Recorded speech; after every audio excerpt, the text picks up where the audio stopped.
దామోదరరావు గారు, రవిచంద్ర గారు, పార్థసారథి రెడ్డి గారు, డాక్టర్ శ్రవణ్ గారు, అదే మాదిరిగా మా విద్యార్థి విభాగం అధ్యక్షుడు శ్రీనివాస్ యాదవ్ గారు, సోదరుడు డాక్టర్ ఆంజనేయ గౌడ్ గారు, సోదరుడు వాసుదేవ్ రెడ్డి గారు, అందరం కూడా కలిసి మన కోరుట్ల శాసనసభ్యులు సోదరులు డాక్టర్ సంజయ్ గారు, బాల్కా సుమన్ గారు, మాజీ ఎంపీ గారు, అందరం కూడా కలిసి పెద్దలు కేసీఆర్ గారు అది ముఖ్యంగా యూజీసీ యూనివర్సిటీ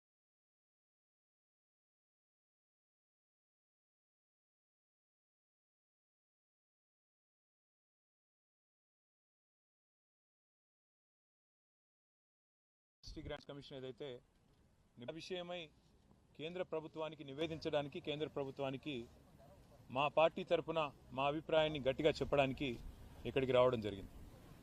విశ్వవిద్యాలయాలు భారతదేశంలో మొదటి నుంచి కూడా అత్యున్నత స్థాయిలో విద్యా ప్రమాణాలను పాటిస్తూ ఇవాళ ప్రపంచంలో మన పిల్లలు ఎక్కడున్నా కూడా పోటీ పడగలుగుతున్నారు అంటే దానికి కారణం వారికి అక్కడ లభించిన శిక్షణ, వారికి అందిన విజ్ఞానం, వారికి ఆనాటి నుంచి ఆ విశ్వవిద్యాలయాల్లో మరి రీసెర్చ్, డెవలప్మెంటు, పరిశోధన కార్యక్రమాలు ఏదైతే జరుగుతాయో వాటి నుంచి వచ్చిన ఫలాలు.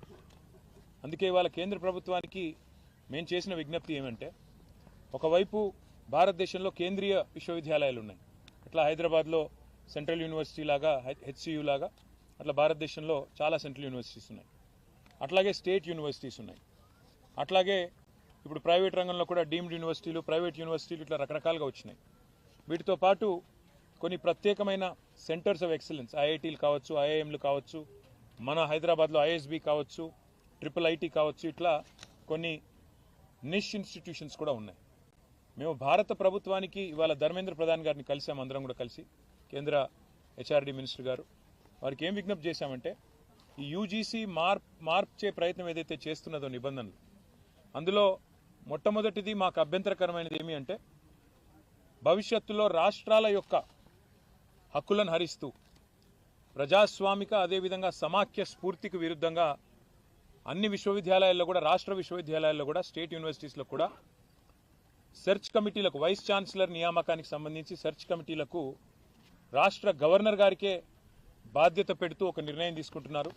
ఇది ఎంతమాత్రం కరెక్ట్ కాదు. ఎందుకంటే ఇది సమాఖ్య స్ఫూర్తికి వ్యతిరేకం, ఫెడరల్ స్పిరిట్కి వ్యతిరేకం, అటానమీకి, ఇన్స్టిట్యూషనల్ అటానమీకి కూడా ఇది వ్యతిరేకం అని చెప్పి వారికి చాలా వివరంగా, దాదాపు అర్ధగంట సేపు వారితో మీటింగ్ జరిగింది. చాలా వివరంగా మేము వినోద్ కుమార్ గారు, సబితా గారి నేతృత్వంలో మా పార్టీ ఆఫీస్లో చాలామంది అకాడమిషియన్స్తో, చాలామంది విద్యార్థి సంఘాల నాయకులతో ఏదైతే సమావేశం జరిగిందో ఆ విషయాలన్నీ కూడా సావధానంగా వారికి వివరించి చెప్పాం. అట్లాగే వైస్ ఛాన్సలర్ల ఎంపిక విషయంలో కూడా పారదర్శకత పాటిస్తూ నిష్ణాతులైన వారికి అవకాశాలు ఇవ్వాలి అని వారు కూడా సూచించారు. మేము కూడా ఏకీభవించాం. ఖచ్చితంగా నిష్ణాతులే ఉండాలి, ఖచ్చితంగా అకాడమిషియన్సే ఉండాలి. అట్లా ఉంటేనే పిల్లలకు కూడా భవిష్యత్తు ఉంటుంది, దేశానికి కూడా భవిష్యత్తు ఉంటుందని చెప్పి కూడా వారికి కూడా చెప్పినాం. కానీ ఈ విషయంలో కేంద్రం పూర్తిగా కంట్రోల్ తీసుకోవడం గవర్నర్ల ద్వారా మంచిది కాదు. సమాఖ్య స్ఫూర్తికి మాత్రం ఇది వ్యతిరేకం. This is against federal spirit అని చెప్పి కూడా వారికి గట్టిగా ఖండితంగా చెప్పడం జరిగింది. అట్లాగే రాష్ట్రంలో కాదు, దేశం మొత్తంలో అన్ని విశ్వవిద్యాలయాల్లో కూడా దళిత, గిరిజన, బలహీన వర్గాల బీసీ స్టూడెంట్స్, స్కాలర్స్ కావచ్చు, పోస్ట్ గ్రాడ్యుయేట్ స్టూడెంట్స్ కావచ్చు, పిహెచ్డి స్కాలర్స్ కావచ్చు, ఇంకా మిగతా పిల్లలు కావచ్చు, ఇవాళ పెడుతున్న ఒక నిబంధన వల్ల వారికి తీవ్రమైన అన్యాయం జరిగే అవకాశం ఉందని చెప్పి కూడా మేము వివరించి చెప్పాం. ఒక క్లాజ్ తీసుకొస్తా ఉన్నారు, no suitable candidate found, NSF అని ఒకటి తీసుకొస్తా ఉన్నారు.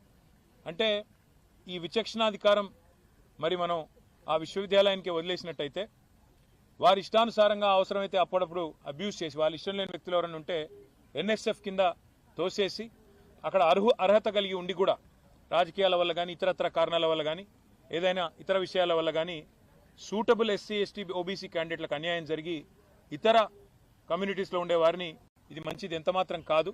కాన్స్టిట్యూషనల్ భారత రాజ్యాంగం ఇచ్చిన హక్కు రిజర్వేషన్.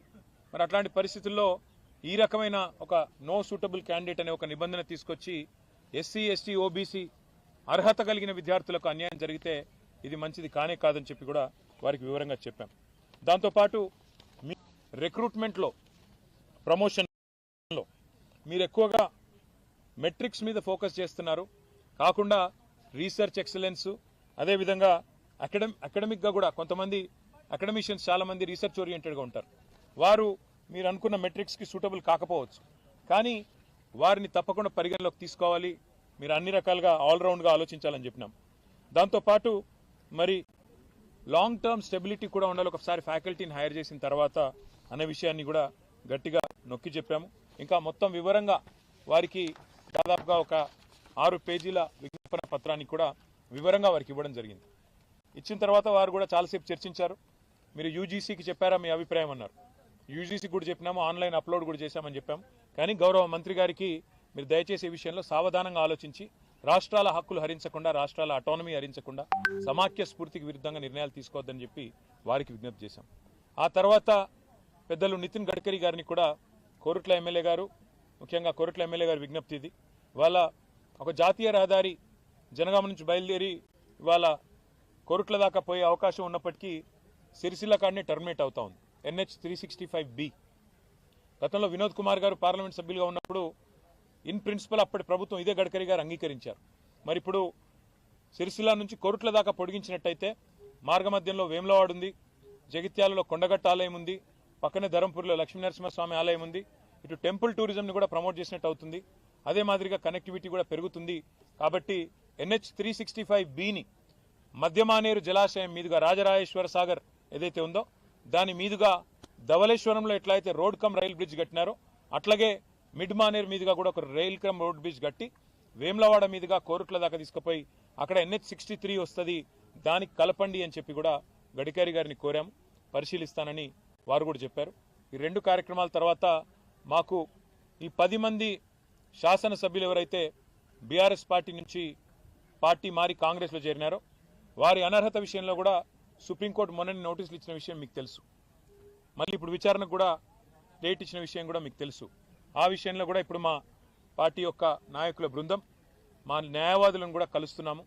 కలిసి దీన్ని ఇంకా స్పీడప్ చేయడానికి ఏం మార్గాలు ఉన్నాయి, ఏ రకంగా ఈ పార్టీ మారిన వారి మీద వేటు పడాలి, ఉప ఎన్నికలు రావాలని ప్రజలు కోరుకుంటున్నారు, ఆ విషయంలో కూడా తప్పకుండా పార్టీ పరంగా కూడా ఫాలో అప్ చేస్తాము. ఈ 3 కార్యక్రమాలు ఇవాళ వీటి కోసమే వచ్చాము. తర్వాత సాయంకాలం తిరిగి హైదరాబాద్కి వెళ్ళిపోతున్నాం. మీడియాలో చూశాను నేను 3 రోజులు ఇక్కడే ఉంటున్నానని, నాకే తెలియదు. సాయంత్రం ఫ్లైట్ బుక్ అయి ఉంది కాబట్టి బయలుదేరి వెళ్ళిపోతున్నాను. Thank you.